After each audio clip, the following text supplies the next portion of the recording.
Shabbat Shalom, você que nos assiste, você que está aqui na Hartzion. Nós estamos estudando neste sábado uma porção muito, mas muito importante. Êxodo, dê uma olhada aqui na tela, Êxodo capítulo 30, verso 11 até o 34, 35. Nós temos essa paraxá, o relato de um terrível pecado. Talvez um dos pecados mais graves na história de Israel, junto com o pecado dos espias. Esse aqui foi o outro que manchou a nossa trajetória do deserto. É o tal do pecado do bezerro de ouro. Tocando no assunto aqui do bezerro de ouro, eu vou entrar no tema que eu separei para vocês, que eu preparei para vocês nesse Shabat. O tema, como eu mostrei agora há pouco, está aqui na tela. Veja, Shabat ou domingo. Por que eu pus esse tema aqui? Vou explicar para você. Olha, um dos piores pecados do povo de Israel nos dias do Êxodo foi o tal do retaegel, que é o pecado do bezerro. Mas um fato nos chama a atenção. Que mandamentos em relação ao sábado, ao Shabat, eles aparecem antes do pecado do bezerro e depois do pecado do bezerro. A minha pergunta para você e para quem está assistindo é: o que Deus quer nos ensinar com isso? Por que o Shabat aparece antes, como se fosse uma espécie de prevenção, e por que ele aparece depois, como se fosse uma espécie de antídoto para esse tipo de pecado de idolatria? Então tem algo aí, pessoal, nada na Torá é à toa. O Shabat aparece antes e depois do pecado do bezerro de ouro, e há um motivo sim para isso acontecer. Eu quero citar aqui uma frase que você talvez já ouviu falar, eu já citei aqui várias vezes, que ela foi dita por um jornalista muito importante, um judeu ucraniano, na época não tinha Ucrânia, mas do Império Russo, chamava Asher Tzvi Hirsch Ginsberg, ou Adam Ahad, o Ahad Ha'am, o Ahad Ha'am, que viveu ali no século XIX, ele disse a seguinte frase: o Shabat tem guardado os judeus mais do que os judeus têm guardado o Shabat. Ele foi um dos primeiros sionistas que tinham a visão de ter-se um Estado de Israel, não apenas um Estado para concentrar judeus, mas um Estado judaico. Ele atrelava a religião, ele tinha fé. Não era igual o Herzl, que era meio... ele era um pouco secular. Em relação à religião, o Herzl não era muito ligado à religião. O Herzl era um político, um jornalista muito famoso. Mas esse Hirsch não. O Ahad Ha'am, ele era aquele sionista que tinha fé, que cria no cumprimento das promessas de Deus. E ele então contaminou e disseminou entre o povo judeu a necessidade de se ter um Estado judaico lá na região chamada Palestina. E ele disse essa frase: o sábado, o Shabat, tem guardado o judeu mais do que o judeu tem guardado o sábado. Você consegue entender o que ele quis dizer com essa palavra? A tradição que Deus logrou ao povo de Israel, tem ajudado mais os judeus a se manterem como povo, do que o judeu tem guardado essas tradições. Então ele diz, olha, nossas tradições, nossos mandamentos, aquilo que Deus nos deu, tem um fundo espiritual. Não são só tradições, são marcos no tempo e no espaço para nos separar como povo, em meio a uma sociedade que odeia a Deus e a sua lei. E é verdade, o sábado tem guardado mais os judeus do que os judeus o Shabat. E eu digo para você o seguinte: entender e praticar a santificação do tempo, você tem que entender, gente, que a Torá não ensina só o judeu a separar o espaço, coisas. Você leu aqui, né? O tabernáculo, os utensílios separados, o óleo sagrado, o incenso sagrado, o castiçal sagrado, a bacia sagrada, a roupa sagrada. Mas o judeu não aprendeu a separar só coisa, não. Ele aprendeu a separar e santificar tempo. Tão importante como o espaço, separar o espaço, né? Separar o tabernáculo lá em Jerusalém, separar o Monte Moriá dos outros montes, separar o local do templo, do tabernáculo. É separar, tão importante quanto o espaço, é o tempo. Você tem que aprender a santificar tempo para Deus. Olha só, como que é que você separa o tempo para Deus? Por isso que Deus deu a você os Shabbat. Por isso que Deus deu a você festas, as Moedim, as solenidades importantes de Israel, porque essas santificações temporais quer dizer que atuam separando o tempo para Deus, né? Que não são temporárias assim de curtas. Mas estas santificações do tempo, como o Shabat e as festas, elas moldam o nosso caráter e a nossa identidade. Sabe como? Porque com elas, nós somos lembrados da santidade de Deus e também da nossa santidade. Em outras palavras, o Shabat é um sinal de quem podemos ser para Deus. Por que eu digo isso? Devido às palavras que Deus dá ao povo em Êxodo 31, que você canta comigo aqui todo sábado. Veshamru, Venei Israel, et Shabat, Lasot et Shabat, Ledorotam, Brit Olam, Beni Uven, Benei Israel, Othi Leolam, que Sheshet Yamim, Asa Adonai, et Hashamai, Vet Haaretz, Uvayom Ashvi, Shavat Veinafash. Guardarão os filhos de Israel o sábado, tendo-o como aliança perpétua através das suas gerações. Entre mim e os filhos de Israel é um sinal para sempre, porque em 6 dias fez o Senhor Deus os céus e a terra, e no 7º dia ele descansou e alento tomou. O que você canta comigo aqui é de Êxodo 31. E olha o que o Eterno diz em relação ao sábado. Por que o povo de Deus tem que separar esse dia para ele? Olha aqui. Certamente guardareis os meus sábados, porque ele é sinal entre mim e vós nas vossas gerações. Sinal para quê? É um sinal que você saiba, que você aprende com ele, que eu sou o Eterno, Yud Rei Vav Rei, que vos santifico. Olha só. Então, para entender a santidade de Deus e para entender a santidade que nós devemos ter para Deus, você tem que entender o Shabat. É como se fosse uma ferramenta que Deus te deu semanalmente para lembrar a você da santidade dele e da sua santidade. O Shabat é um lembrete de quem você pode ser para Deus. Você pode ser santo para Deus. Você deve ser santo para Deus. Ah, mas eu não vou conseguir. Então você já vai desistir da luta antes de começar? Você já vai desistir do desafio antes mesmo de começar? Que soldado covarde é esse? Eu nem me esforço para ser santo porque eu sei que eu não vou conseguir.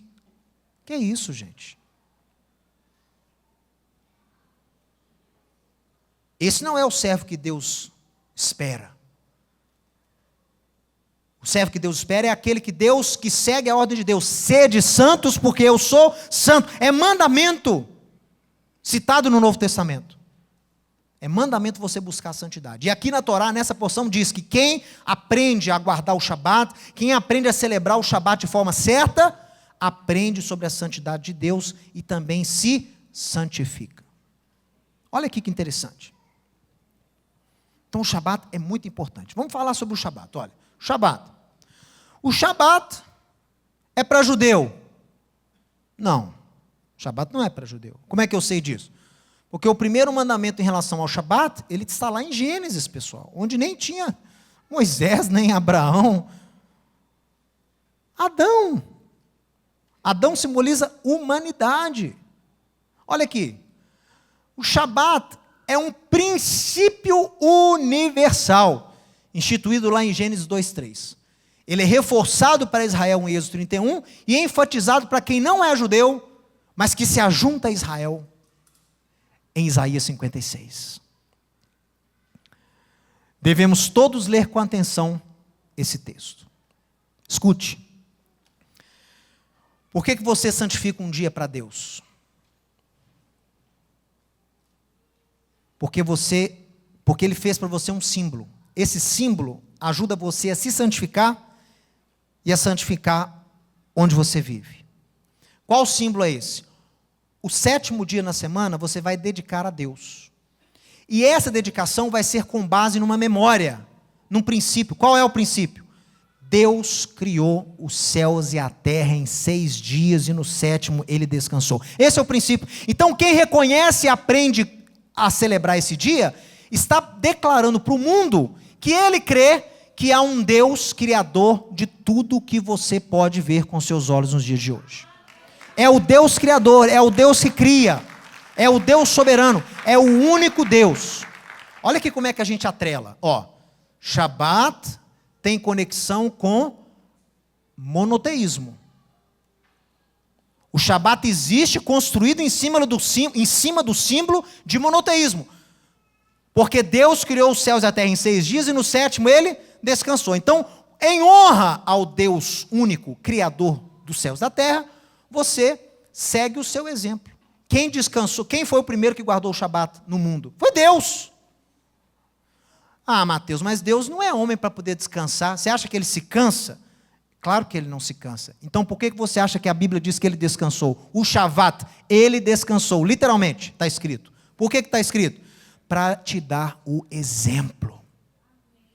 Para te mostrar como fazer. Para te mostrar como agir. Deus não se cansou e não precisava ter descansado. Porque o fez para que você pudesse seguir o seu exemplo. Por isso, pessoal, que Deus começa a trabalhar o Shabat em relação à idolatria. O Shabat, ele é uma espécie de antídoto para a idolatria. Nos momentos onde Israel se esquecia mais do Shabat, era onde Israel tinha mais casos e quedas com a idolatria. Está entendendo? Então o Shabat está relacionado sim com o monoteísmo. O Shabat está relacionado sim com a santidade de Deus. O Shabat está relacionado sim com a sua separação como povo de Deus. Você tem que ser separado.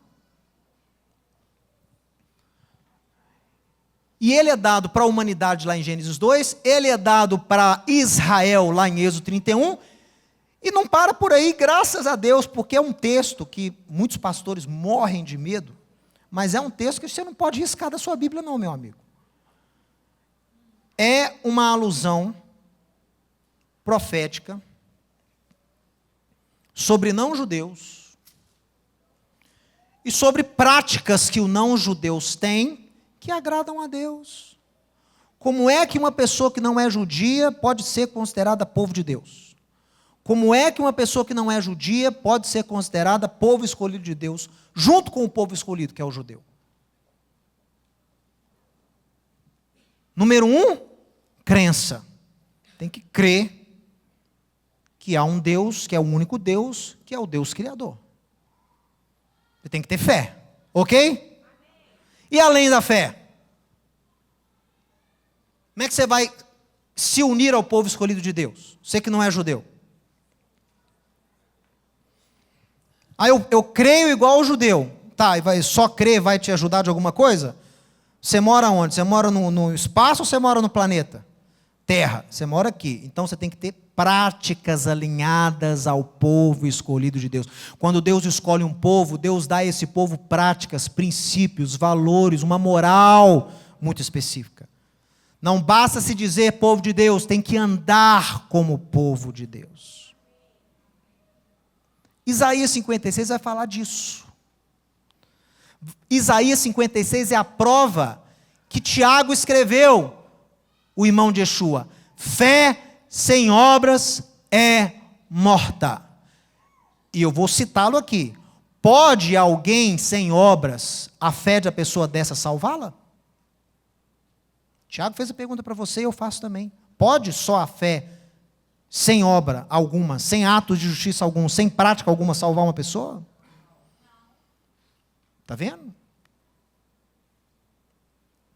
Tiago fala que a fé, sem ser acompanhada de boas obras, é morta. Uma coisa morta não pode salvar ninguém. Isaías 56 vai mostrar a parte prática de você que não é judeu, como que você pode andar segundo os filhos de Deus. Não basta só achar que você também é escolhido. Olha só.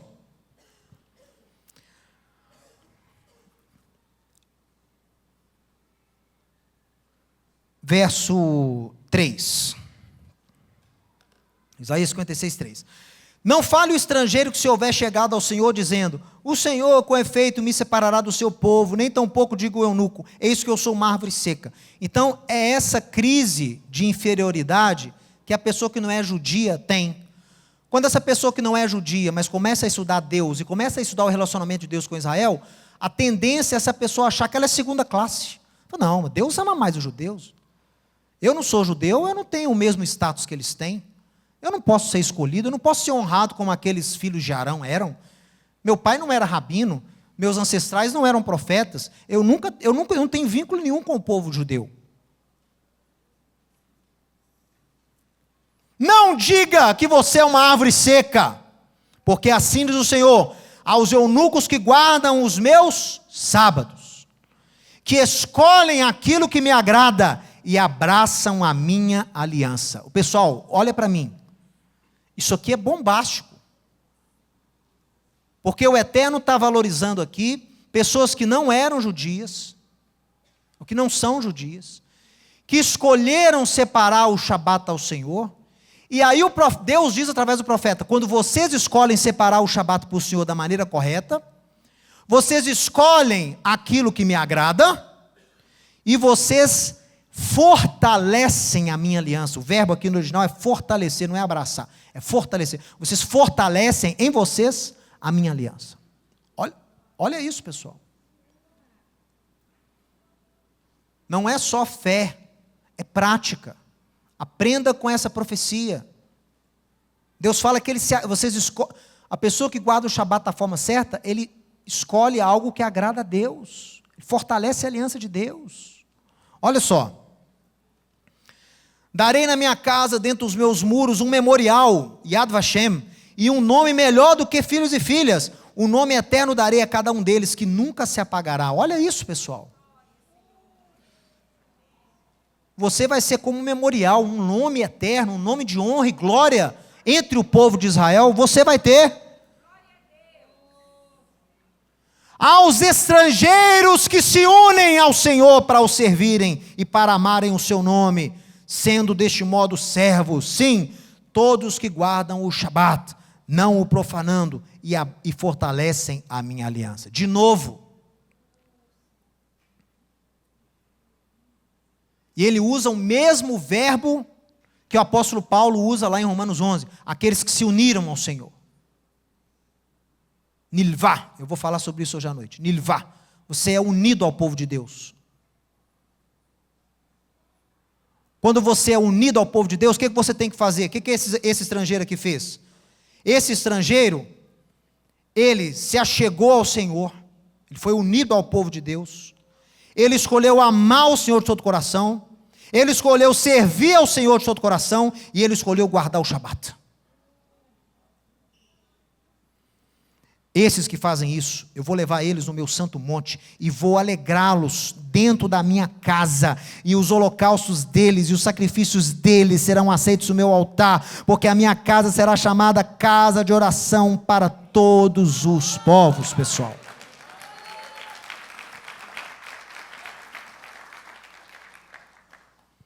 Então tem que ter povo.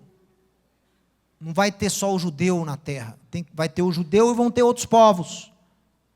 Mas esses outros povos têm que se unir a Israel em fé e em prática. E o Shabat aqui é uma das chaves de entrada nessa aliança.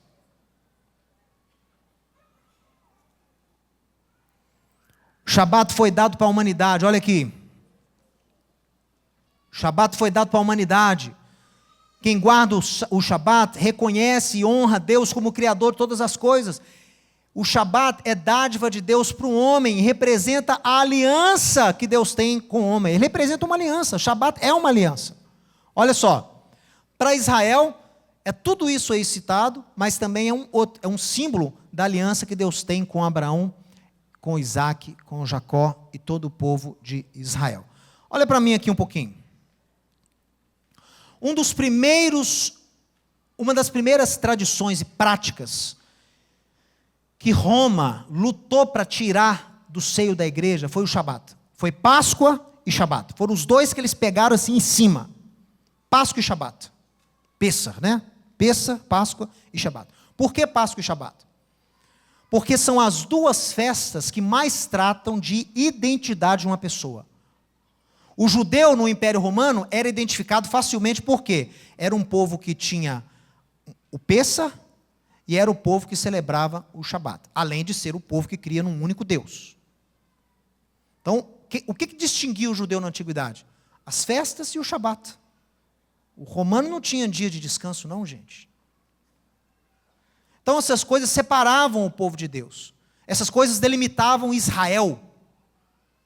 Os primeiros cristãos celebravam essas coisas. Por que eu sei? Por provas bíblicas, provas apostólicas. Pêssar. Eu sei que Pêssar era celebrado pelos cristãos, porque é ordem apostólica, 1 Coríntios 5:8. É ordem celebrar a Páscoa. E eu sei que celebravam o Shabat. Por quê? Pelo número de éditos e ordens que os imperadores e os pais da igreja de Roma tiveram que enfatizar para tirar o sábado da igreja, era uma coisa horrorosa. Então, se eles se esforçaram tanto para tirar o Shabat da igreja, é lógico que o Shabat estava presente na igreja. É óbvio. E é atestado por muitos pais da igreja o Shabat sendo presente nas comunidades dos primeiros séculos. Olha aqui. Quando a gente fala isso, imediatamente algumas pessoas surgem com textos para poderem jogar isso por terra. Então a gente lê aqui que o Shabat é aliança perpétua, que o Shabat ensina de santidade, que o Shabat é um presente de Deus, que o Shabat aponta para um Shabat profético que nós estamos esperando, um descanso profético que nós estamos esperando. O Shabat é aquela preparação que a gente tem toda semana para o Shabat verdadeiro que está por vir, que eu aguardo com Yeshua. Então o Shabat é isso tudo. Aí você fala isso para a pessoa que vem de um meio tradicional cristão, na hora ela vai te falar assim, não, olha, tudo bem, Shabat pode até existir, ser válido para judeu, mas para o cristão, para mim, ele não tem aplicabilidade alguma. Aí você pergunta, mas por quê?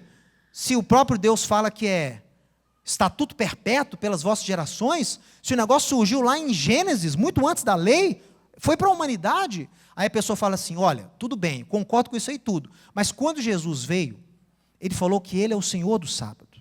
E com isso ele anulou toda essa coisa aí. Será mesmo? Será que Yeshua, o pai cria, vem o filho e destrói? Porque pelo que eu lembro, ele disse o contrário. Não pensem que eu vim o quê? Anular, cancelar a Torá. Eu vim cumpri-la. Porque se vocês têm que andar em boas obras, se vocês têm que resplandecer a luz de Deus, andar em boas obras, que são os mandamentos de Deus, como é que eu vou abolir os mandamentos? Senão vocês não vão conseguir andar em boas obras. Como é que vocês vão andar em obra de justiça? É o que ele fala em Mateus 5, né? Mateus 5 ele começa com a parábola, e no final ele diz, olha, vocês têm que andar em boas obras. Vocês têm que resplandecer a luz. Eu não posso vir, então, anular a lei, que é um mandamento de Deus, que vocês andam em boas obras. Pessoal, Yeshua é o Senhor do sábado. Com isso ele anula o sábado? E outro texto que eles gostam de citar, Mateus, mas é tradição apostólica, os discípulos se reuniam no primeiro dia da semana, Atos 20, verso 7. Então é a prova que é o domingo, Mateus. Domingo foi o dia que ele ressuscitou. Domingo é o dia que os cristãos celebram, se reúnem. Nós não temos mais o sábado foi anulado. Meu amigo, como é que você vai anular o quarto dos 10 mandamentos? Os 10 não são válidos mais não? São, mas o quarto substitui pelo domingo. Como assim? Quem deu essa ordem? Jesus deu a ordem. Mas como é que ele deu essa ordem? Porque ele falou que ele é o Senhor do sábado. Ô meu amigo, Lucas 6, verso 5, Yeshua é bem específico. Houve lá um probleminha, que os discípulos estavam colhendo espigas para comer, num Shabat. Nada mais permitido pela Torá.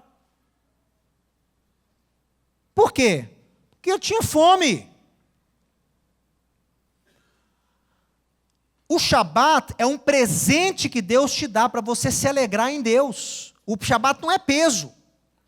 O Shabat certo, ele é vida para o homem, ele é deleite, ele é alegria. Meus filhos anseiam para chegar ao sábado. Sábado para eles não é peso. Sábado para eles não é conhecido pelas restrições. Sábado para eles é conhecido pela alegria. É totalmente diferente. Então Deus deu o sábado para o homem como um presente. Você está entendendo, gente? É um presente que Deus te deu. É um dia para você parar tudo e contemplar a beleza de Deus, né? E estudar a palavra com a sua família. Ir à sinagoga com os irmãos, ir à congregação com os irmãos. Ah, eu posso fazer isso todo dia. Eu sei que você pode, mas Deus estabeleceu um dia para isso estar na sua memória constantemente, toda semana. Então, se o Shabat é um presente, dado para homens e mulheres como eu e você, quem está triste, quem está oprimido, tem dificuldade de celebrar o Shabat. Então, o que a gente disse no judaísmo? No judaísmo e na Bíblia, há um princípio chamado Pikuach Nefesh. O que é Pikuach Nefesh? Preservação da vida. Ok? Preservação da vida. Então, todos os mandamentos de Deus perdem prioridade para a preservação da vida. Esse é o princípio. Exceto 3. 3 mandamentos você não pode descumprir para salvar a sua vida. Você morre, mas você não descumpre. Quais são? Idolatria. Ajoelha e me adora, senão eu te mato. Então pode matar. A gente tem exemplo disso na Torá. Daniel é um outro exemplo. Esther é um outro exemplo. Não. Segundo, promiscuidade sexual. Deita-te comigo para eu não te acusar falsamente, disse a mulher de Potifar a José. O que José fazia? Pode acusar. Foi preso injustamente, mas não cedeu. Promiscuidade sexual, nunca. E número 3, entregar um inocente para ser morto, para você se safar da sua culpa. Entregar o inocente. Então você não pode fazer isso. Todo o resto, você pode passar, o hebraico usa passar, para não morrer. Exemplo. A Torá fala para você não fazer fogo no Shabat. Porque o fogo na época tinha que ter um trabalho enorme, né? Você tinha que sair, colher, bater o machado lá, tirar a lenha, fazer o fogo. Já viram o fogo? Como que você faz? Não era fácil fazer fogo. O sujeito demorava 5 horas para fazer um fogo. Então falou, não acende fogo no Shabat não. Tá. Mas aí surgiu um problema. Seu filho está doente. E você tem que fazer uma comida especial para ele. Ele está fraco. Ele tem que comer. Ele não vai querer comer o maná dormido. A comida de ontem. Você tem que fazer um remédio para ele. Os remédios antigamente eram todos o quê? A maioria era homeopático, né? Então o sujeito tinha que preparar um remédio para o filho, ou para alguém que fosse. Teria que acender fogo para preparar o remédio. Podia ou não podia? Podia ou não podia fazer isso? Pela Mishnah, pela tradição judaica, podia. A Mishnah diz que, antes de Yeshua, a Mishnah diz que se você tiver que cozinhar algo, se você tiver que quebrar o Shabat, para fazer o irmão se sentir bem, que está doente, você pode. E isso não vai ser considerado culpa diante de Deus. Esse é o princípio. Porque a vida está acima do Shabat. O morto não pode guardar sábado. O faminto não pode se alegrar no sábado. Pode?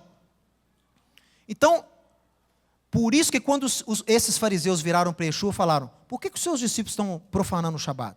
Eles estão debulhando lá espiga no Shabat. O que Yeshua cita para eles? O que Yeshua cita para eles? Davi e os pães da preposição. Por quê? Por que citou o pão da preposição? Davi não tinha fome? Com o seu... Aquilo era um bando, né, que andava com ele. Não chamo nem de exército, não. Na época era um bando que andava com ele. Davi vem com esse povo e está com fome. E qual pão que ele acha para comer e come? O pão da preposição, que era extremamente sagrado. Jamais uma pessoa pode comer do pão da preposição, porque é um pão oferecido a Deus. Mas ele comeu. E foi pecado? Deus condena Davi por isso? Não. Deus não condena Davi por isso. E vou mais ainda, hein? Qual era o dia que esse pão era feito lá pelo sacerdote? Sábado. Sábado era o dia que o sacerdote acendia o fogo, fazia a massa, assava o pão e trocava lá na mesa do pão. Então Yeshua está lembrando aos fariseus que a vida tem prioridade sobre o Shabat. Shabat não é o dia de alegria, de celebração. Como é que você vai privar o sujeito de viver para guardar sábado? É incoerente, não bate. Aí Yeshua diz o quê? Gente, o homem não foi feito para o sábado. O sábado foi feito para o homem. O sábado é presente para o homem, não é o homem que é presente para o Shabat. E o Filho do Homem é Senhor do sábado. Olha aqui, Filho do Homem, deixa eu ver se eu coloquei isso aqui para você. Filho do homem no hebraico quer dizer Ben Adam. Ben Adam não refere-se a uma pessoa, refere-se à humanidade. Ben Adam quer dizer ser humano. O que Yeshua quer dizer com essa frase? Porque o homem, o ser humano, é senhor do sábado e não o contrário. Não invertam as coisas.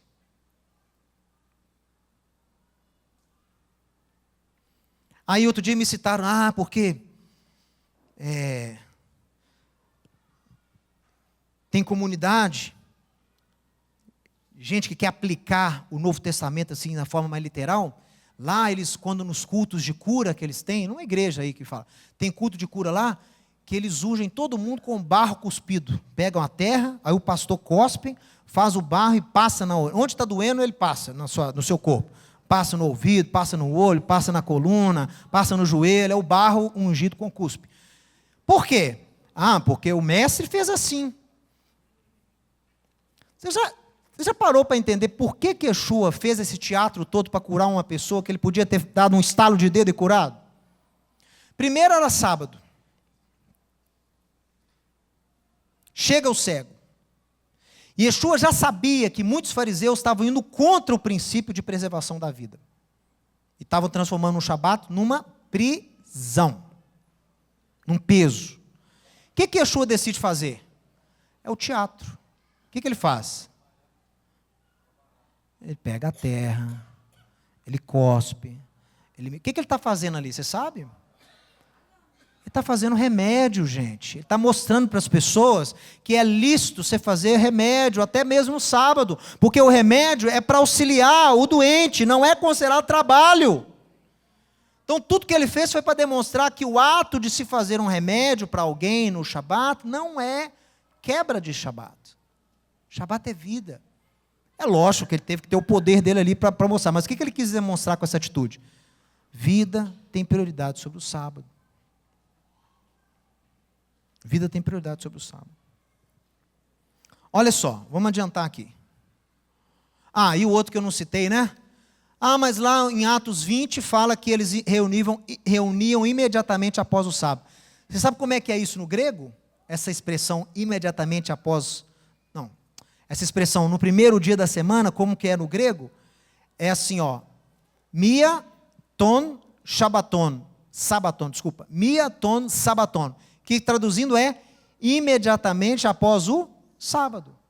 Então, quando os discípulos se reuniam para celebrar a ceia, com o intuito de partir o pão, de comer junto, eles faziam imediatamente após o Shabat.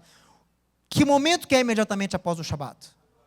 Sábado à noite, é o pôr do sol. O pôr do sol delimita o fim do dia para o judeu. Então, quando eles se reuniam imediatamente após o sábado, era sábado à noite.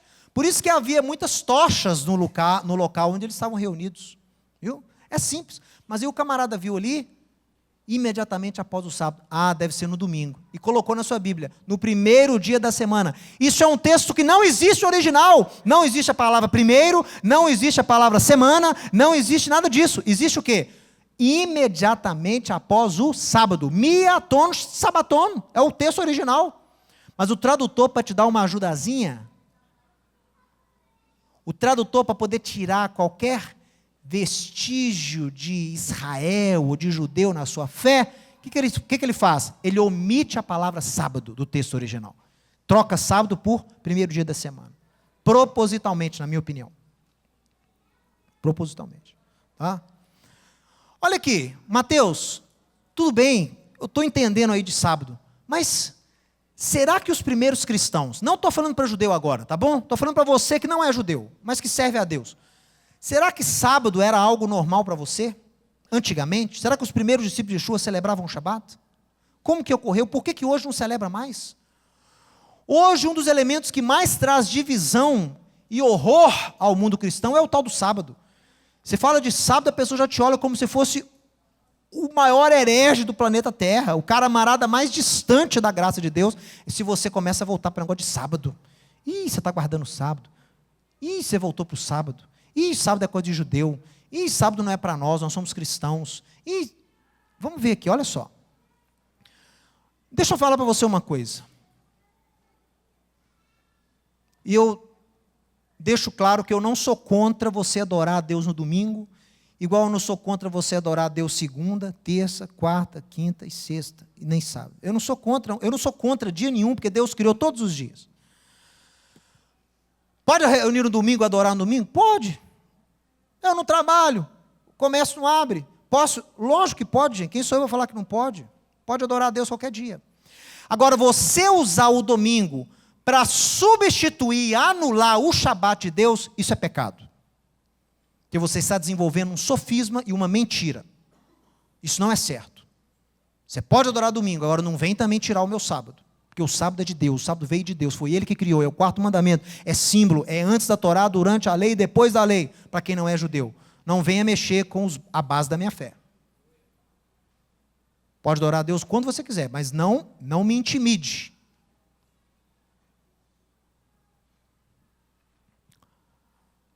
E eu quero explicar para vocês que defendem um domingo com unhas e dentes como o dia que Deus instituiu para que você celebre, se lembre da ressurreição de Cristo. Eu quero frustrar um pouco os seus planos e dizer para você o seguinte, que o domingo, ele foi instituído pelo Império Romano, não foi pela igreja, foi pelo Império Romano, e o domingo era repleto de influências pagãs, fins políticos e econômicos, e a decisão de estabelecer o domingo como dia de descanso dos cristãos suportou a rejeição, ele ajudou no processo de rejeição de todo vestígio judaico da nova fé do Império Romano. Como que o Shabat hoje é tido com olhos tão ruins pelo meio cristão? Nós vamos ver a origem agora. Como que surgiu isso, gente? Se os apóstolos, se os primeiros cristãos aprenderam com os apóstolos, aprenderam com Israel, por que a coisa mudou tanto de 2000 anos para cá? Por que o sábado tem esse estigma tão ruim? Olha aqui, acompanha comigo aqui alguns relatos históricos.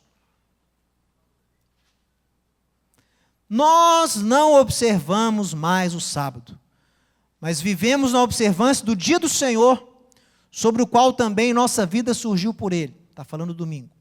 Portanto, não vamos mais guardar o sábado de uma maneira judaica, nos regozijando num dia de descanso. Pode continuar olhando para cá, eu só vou falar para você. A ordem desse pai da igreja foi, não vamos mais guardar o sábado de uma maneira judaica. Então, ou seja, você está dando a ordem para não guardar mais, é sinal que essa prática era feita. Número 1. Número 2, como que ele proíbe as pessoas de guardarem o Shabat? Da forma judaica. E como que era a forma judaica? Ele explica, olha aqui. Como que é a forma judaica? Regozijando no dia de descanso. Então não pode ter alegria. Porque aquele que não trabalha, que também não coma. Olha só. Esse negócio de descansar no sábado, isso é coisa de gente preguiçosa. Não pode ficar parado um dia inteiro.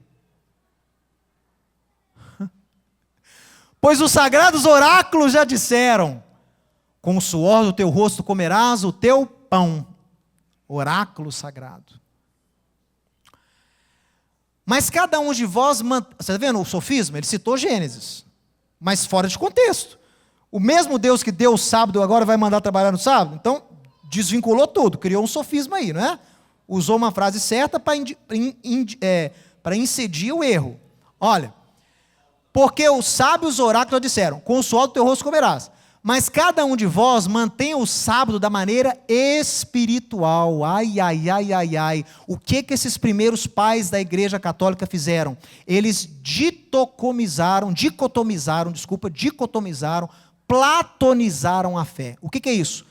Todos eram estudantes de filosofia grega, todos eram professores de filosofia grega que se tornaram cristãos, alguns nem acham que se tornaram nunca cristãos. Mas começaram a definir a fé com base na filosofia grega.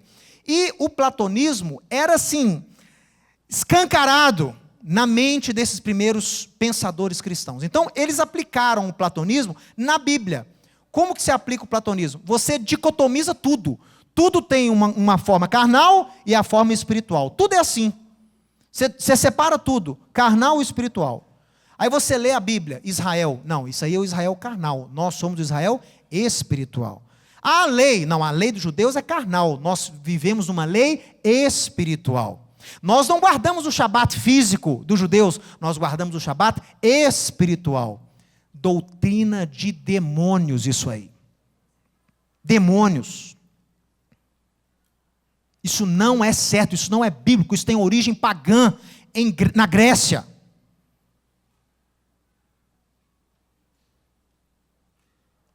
É o Deus da antiga aliança e o Deus da nova aliança. Isso é doutrina de nicolaíta. Maldito prosélito. Está vendo o que dá converter o judaísmo? Só dá contenda para o povo de Israel. Esse tal de Nicolau que convertido lá em Atos 6. Olha a desgraça que ele criou na igreja. Vai ler Apocalipse capítulo 2, vai ver as coisas que ele estava fazendo lá, o bando dele, os nicolaítas. Pregavam isso aqui, ó, platonismo. Deus se preocupa com o espiritual. Você acha que Deus se preocupa com o seu corpo? Você acha que Deus se preocupa com o que você come? Deus está preocupado com coisas mais sublimes, coisas espirituais. Deus não importa com quem você tem sexo. O que importa é o espírito estar puro para Deus. Maldito Nicolau, cuja doutrina está hoje aí, ó, espalhada em muitos meios cristãos e judaicos também. Olha aqui, olha o que esse sujeito falou. Não vamos guardar o Shabat igual aos judeus, vamos guardar o Shabat espiritual. Como é que é o Shabat espiritual? Ele vai dar a receita para você. Você vai alegrar meditando na Torá. Você não pode se alegrar, regozijar não. Você tem que se alegrar meditando na lei. Não pode relaxar o corpo. Você não vai relaxar o corpo, você vai fazer o quê? Você vai admirar a criação. Não comendo coisas preparadas no dia anterior. Olha isso, eu quero que vocês prestem atenção nesse documento do primeiro século. Isso aqui mostra tradições de cristãos que ele estava querendo combater. Qual era a tradição desses cristãos? Assim como os judeus, eles não cozinhavam no sábado. Era tradição cristã comer coisas que eram preparadas no dia anterior, para não ter que acender fogo e ter o trabalho todo no sábado. Por isso que ele dá a ordem, não comam comida preparada no dia anterior como os judeus.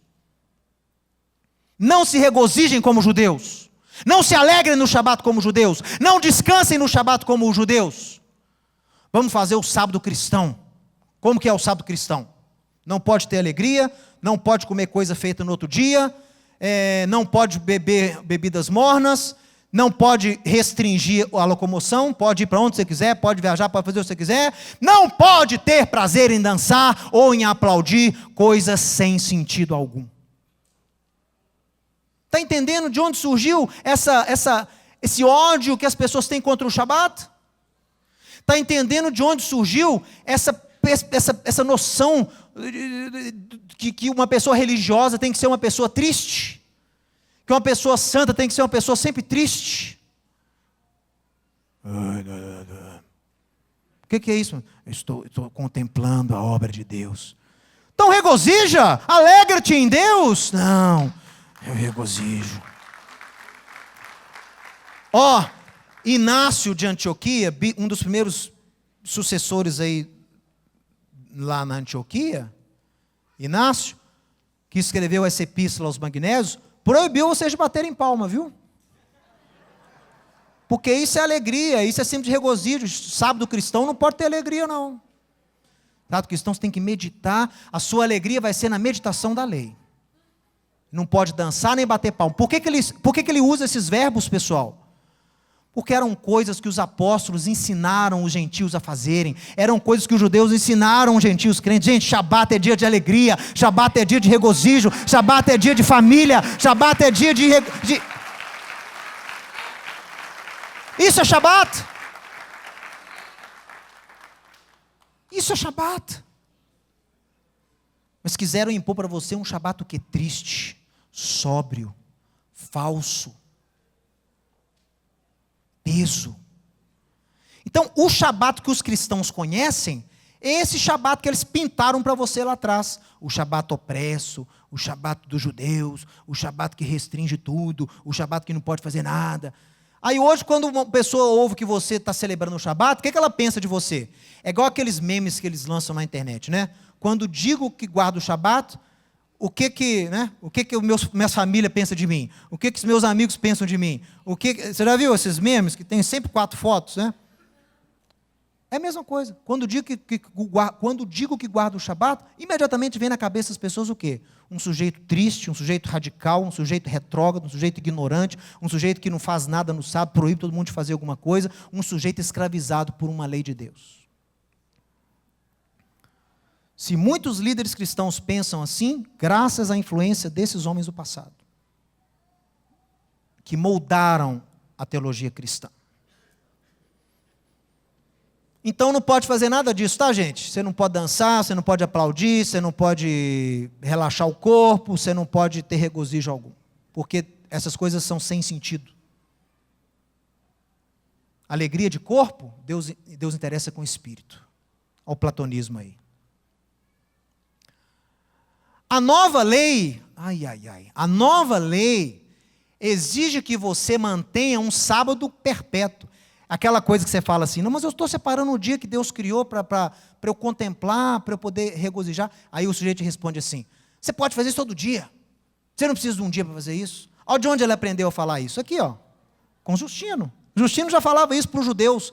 Esse parágrafo foi tirado do diálogo de Justino com o judeu Tarfon. O judeu Tarfon foi um importante rabino do primeiro século. E esse Justino era um professor de filosofia que se vislumbrou aí com o cristianismo e explica a fé de forma bem filosófica. Então o Justino explica, filosofa para o judeu Trifão, dizendo o seguinte, ô Trifão, a nova lei que nós vivemos exige que você mantenha um sábado, todo dia tem que ser sábado para você, Trifão. Mas você acha que está ocioso por um dia, você supõe estar sendo piedoso. Você acha que você está sendo espiritual se você guardar ficar parado? Pode pôr aqui, ó. Você acha que está sendo espiritual se você para um dia na semana? Você não discerne porque isso foi ordenado a você. E se você come pães ázimos, você diz que é a vontade de Deus. O Senhor nosso Deus não toma prazer em tais observâncias. Imediatamente, quando ele fez isso aqui, Deus virou mentiroso, lá em Êxodo 12, Paulo ficou mentiroso lá em Coríntios 5:8, que mandou o povo guardar a festa dos pães ázimos. Olha aqui que interessante. Eu já estou encerrando. O domingo era um dia normal de trabalho no Império Romano, ok? Isso é história. Qualquer pessoa sabe disso. Agora, olha que interessante. No dia 7 de março de 321 depois de Cristo, o imperador Constantino emitiu um decreto civil estabelecendo o domingo como um dia de descanso. Tá? Então foi decreto civil, não foi nada religioso, foi civil primeiro. Ele decretou que podia descansar no domingo, não podia ser sábado, domingo. Lembrando que a suposta conversão dele ocorreu em 312. Ele soltou isso aqui em 321. E olha como é que é o decreto que ele escreve, tá? Já era cristão. Todos os juízes e pessoas de cidade e os artesãos devem descansar no venerável dia do sol. Ponto. Os camponeses, no entanto, podem atender livremente ao cultivo dos campos. Por quê? Acontece com frequência que nenhum outro dia será melhor adaptado para plantar o grão nos sulcos ou nas videiras em trincheiras, para que a vantagem dada pela providência celeste não seja, por ocasião de um curto período de tempo, perdida. Deixa eu explicar aqui para você, olha aqui, eu vou explicar, pode pôr aqui. Ele não entendia buiufas de nada, de religião, de fé, de nada, ok? Mas ele viu que era uma questão de divisão entre os romanos, por quê? Uns aprenderam com os judeus que tinham que separar o Shabat, outros falavam já que eram no domingo, porque Cristo ressuscitou no domingo, e nós não temos nada a ver com os judeus, o nosso negócio é o domingo, é o sábado, é o domingo, é o sábado, domingo. O que ele fez? Ele decretou, logicamente, o domingo, como venerável dia do sol, que mostra aí a qualidade da fé que ele tinha, né? O venerável dia do sol deve ser guardado por todo mundo, menos para os camponeses. Por quê? Porque falaram para ele que esse dia de descanso, pode voltar para mim, falaram para ele que esse dia do sol, ou domingo, era o dia da ressurreição de Yeshua, ok? Então era um dia o quê?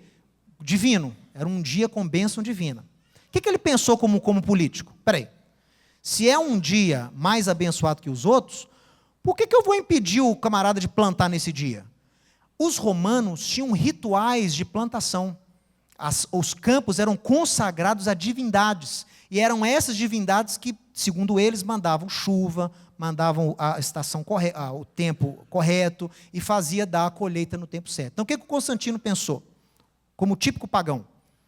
Eu vou instituir o dia sagrado dos cristãos, o domingo, igual eles querem, mas eu não vou deixar o agricultor parar nesse dia. Por quê? Sabe-se lá se esse dia divino tem uma bênção especial para o camarada plantar e dar? Então eu vou manter o agricultor, ele é obrigado a trabalhar no domingo, porque ele vai plantar e a semente vai ser abençoada, porque é o dia especial deles. Ô gente, pelo amor de Deus. Pelo amor de Deus.